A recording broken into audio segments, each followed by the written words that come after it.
அஸ்ஸலாமு அலைக்கும் வரஹ்மத்துல்லாஹி வபரகாத்துஹு. ரமலான் நோன்பு இருக்கும்போது நம்மள பலருக்கு சில செயல்கள் செய்கிறதுனால நோன்பு முறிஞ்சு விடுமோ என்று சந்தேகம் வரும்.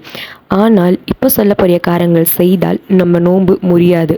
ஃபஸ்ட்டு, மறதியாக சாப்பிடுவது அல்லது குடிப்பது. நம்ம நோன்பு திறக்கிற நேரத்தில் கண்டிப்பாக ஜூஸ் ரெடி பண்ணிகிட்ருப்போம். அது தெரியாமல் வாயில் எப்பயும் டேஸ்ட் பார்க்குற மாதிரி பார்த்துருப்போம். அது மாதிரி செஞ்சுருந்தா நம்மளுடைய நோன்பு முறியாது. அதுக்கு மாறாக நம்ம வேணும்னே பார்த்தா அது நோன்பு முறிஞ்சிடும். அடுத்தது குளிப்பது. அதாவது தண்ணியில் தண்ணி ஊற்றுனா நம்மளோட நோன்பு முறிஞ்சிடுமான்னு கேட்டால் கண்டிப்பாக முடியாது. காதுலையும் மூக்கு வழியாக உள்ளே போகாமல் நம்ம பார்த்துக்கணும்.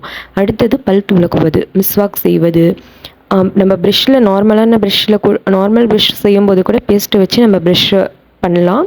அது ஒன்றும் தப்பு இல்லை. ஆனால் நம்ம பேஸ்ட்டோட பயன்படுத்தும் போது அது தொண்டைக்குள்ளே இறங்கி விடாமல் நம்ம பார்த்துக்கணும். அடுத்தது பர்ஃப்யூம், நறுமணம் பூசுவது. அத்தர் அல்லது சென்ட் போன்ற நறுமணம் பொருட்களை பூசிக்கொள்வதால் நோன்பு முறியாது. அடுத்தது தானாக வாந்தி வருவது.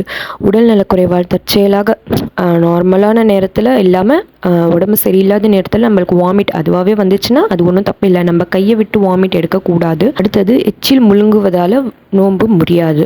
அடுத்தது ரத்தம் கொடுப்பது, பிளட் டெஸ்ட் எடுப்பது. அதை பிளட் எடுத்து டெஸ்ட் பண்ணுறதுனால நம்மளுடைய நோன்பு முறியாது. உடல் ஆரோக்கியத்திற்காக செய்யும் பொதுவான காரியங்களால் மற்றும் தற்செயலாக நடக்கும் விஷயங்களால் நோன்பு முறியாது. மற்றும் மறதியாக செய்யும் எந்த விஷயத்தினாலும் நோன்பு முறியாது. அஸ்ஸலாமு அலைக்கும் வரஹ்மத்துல்லாஹி வபரகாத்துஹு.